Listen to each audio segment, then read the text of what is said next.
যিনি একসময় প্রেমে নিজের অভিনয় জীবন ছেড়ে দিয়েছিলেন, তিনি আজ নিজে থেকেই বলছেন ভগবান পুরুষ সৃষ্টি করে ভুল করেছেন। কেন বললেন এমন কথা? কি এমন হলো যে তিনি সন্ন্যাসিনীর মতো জীবন বেছে নিতে বাধ্য হলেন? এই ইন্ডাস্ট্রি যেমন দেয় তারার ঝলকানি, তেমনই দেয় অদৃশ্য ঘা। ক্যামেরার আলোয় যাদের আমরা দেখি হেসে কথা বলতে, পর্দায় প্রেম করতে, অভিনয় জগতের থেকে তাদের ব্যক্তিগত জীবন কিন্তু অনেক সময় পর্দার চেয়েও বেশি নাটকীয়। আজ আমরা কথা বলবো এমন এক অভিনেত্রীকে নিয়ে, যিনি প্রেমে পড়ে হারিয়ে ফেলেছিলেন নিজের কেরিয়ার, কিন্তু ফিরে এসেছেন আরো শক্তিশালী, আরো স্পষ্টভাষী হয়ে। তিনি মিশমি দাস। একসময় যে প্রেম তার কাছে ছিল জীবন, আজ সে প্রেমই তার জীবনের সবচেয়ে বড় তিক্ত অভিজ্ঞতা।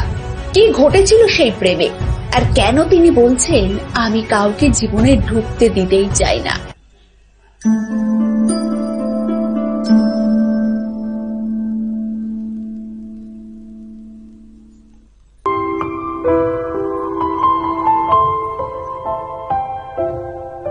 টলিপাড়ার পরিচিত মুখ মিশমি দাস টেলিভিশনের দর্শকদের কাছে এক পরিচিত নাম। একসময় যিনি জনপ্রিয় ধারাবাহিকে অভিনয় করতেন, তিনি হঠাৎ করেই গায়েব হয়ে গেলেন। এর নেপথ্যের কারণ ছিল প্রেম। শোনা যায় মিশমি প্রেমে এতটাই গভীরভাবে জড়িয়েছিলেন যে শহর ছেড়ে ক্যামেরার আলো থেকে দূরে সরে গিয়ে প্রেমিকের সঙ্গে নতুন জীবনের স্বপ্নে পাড়ি দিয়েছিলেন এক দূরের শহরে। নিজের কেরিয়ার, যেটা অনেকেই পাওয়ার স্বপ্ন দেখেন, তা তিনি ছেড়ে দিয়েছিলেন শুধুমাত্র ভালোবাসার জন্য। তবে সেই স্বপ্ন ভেঙে যায়, প্রেমের বাড়ি ভেঙে যায় সময়ের ঝড়ে।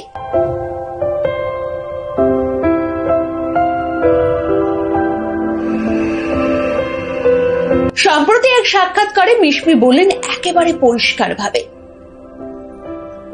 ভগবান নারী আর পুরুষ বানিয়েছেন, এটা ভগবানের ভুল। পুরুষরা অসংবেদনশীল, ওদের বোঝার ক্ষমতা কম। এই বক্তব্য একদিকে যতটা সাহসী, অন্যদিকে ততটাই ব্যথায় ভরা।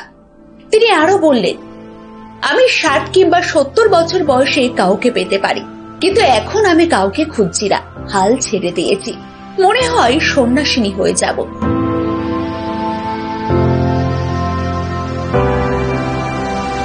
একজন অভিনেত্রীর এমন খোলাখুলি স্বীকারোক্তি সাহসিকতার উদাহরণ হলেও এর পেছনে লুকিয়ে রয়েছে এক নারীর গভীর কষ্ট। ভাগ্য যেমন নেয় তেমন আবার ফিরিয়েও দেয়। প্রেমে পরাজিত হলেও ক্যারিয়ারে আবার ফিরেছেন মিশমি। তার ফিরে আসা হয়েছে সাফল্যের প্রতীক হয়ে। বর্তমানে তিনি অভিনয় করছেন জনপ্রিয় ধারাবাহিক ফুলকিতে। এই ধারাবাহিক ইতিমধ্যেই 700 পর্ব অতিক্রম করেছে, যেখানে দিব্যানী মণ্ডল এবং অভিষেক বসু মূল চরিত্রে অভিনয় করছেন। তাদের রসায়নে ধারাবাহিকে জায়গা করে নিচ্ছে সেরা 5-এর তালিকায়।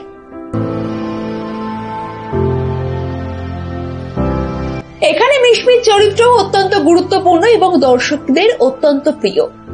নতুন ধারাবাহিকগুলো যেখানে 200 পর্ব পেরোনোর আগেই হারিয়ে যায়, সেখানে দাঁড়িয়ে ফুলকি এক অন্য নজির গড়েছে। এর পেছনেও মিশমির পরিশ্রম এবং অভিনয়ের গভীরতা অনস্বীকার্য। এটা ঠিক, মিশমি এখন প্রেমের বিষয়ে ভীষণ কড়া, কিন্তু এর মানে এই নয় যে তিনি সম্পর্কের প্রতি অবজ্ঞা করেন।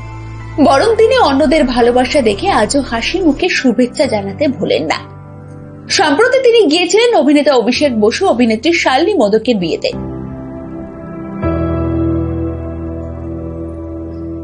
যদিও অনেকে বলছেন মিশমির বক্তব্য এক ধরনের ম্যান হেটিং, কিন্তু একটু গভীরভাবে ভাবলে বোঝা যাবে এই বক্তব্য শুধু কষ্টের বহিঃপ্রকাশ। একজন নারী যখন ভালোবেসে নিজের কেরিয়ার বিসর্জন দেন, কিন্তু বিনিময়ে পান না সম্মান, ভালোবাসা কিংবা বোঝাপড়া, তখন তার মনে এমন অভিমান জন্ম নিতেই পারে।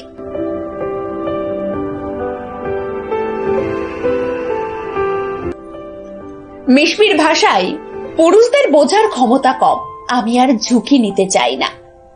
এটা তার সিদ্ধান্ত, তার জীবনের গল্প, এবং তা অনেক নারীর সাথেই রিলেট করা যায়।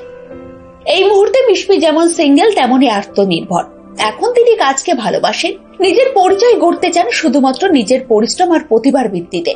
এই সিদ্ধান্ত আজকের নারীর কাছে এক অনুপ্রেরণা।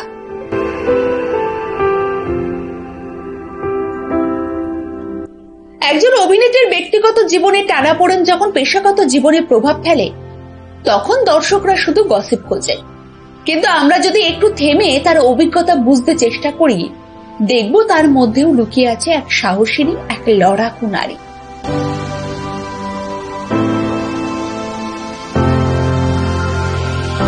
আপনাদের কি মনে হয় মিশমি ঠিক বলছেন?